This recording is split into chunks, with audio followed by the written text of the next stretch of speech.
ஆச்சி veg pickles வழங்கும் மணிச் செய்திகள். இணைந்து வழங்குபவர்கள் அரசன் சோ.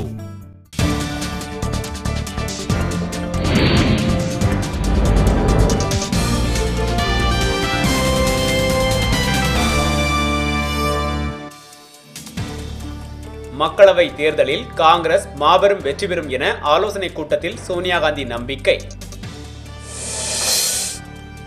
மும்பை நீர்மூழ்கி கப்பல் விபத்திற்கு நடுவண் அரசை பொறுப்பேற்க வேண்டும் என பாஜக வலியுறுத்தல்.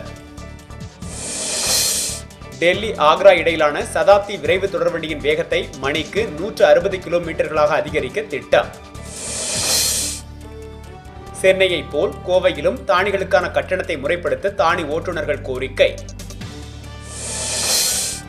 தூத்துக்குடியில் வீடு கட்டும் போது சுவர் இடிந்து விழுந்து உயிரிழந்த தொழிலாளரின் உடலை வாங்க மறுத்து மருத்துவமனை முற்றுகை.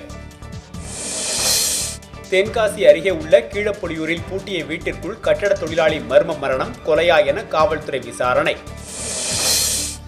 குமரி அருகே அரசு மருத்துவமனையில் மகப்பேறுக்காக சேர்க்கப்பட்ட பெண் உயிரிழப்பு, உறவினர்கள் முற்றுகை போராட்டம்.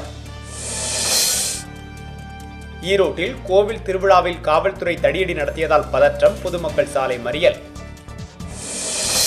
விருதுநகரில் அரசு வணிகர்களின் பங்களிப்போடு தொழில் முதலீட்டு நடுவம் அமைக்கப்படும் என நடுவண் அமைச்சர் சுதர்சன நாச்சியப்பன் தகவல்.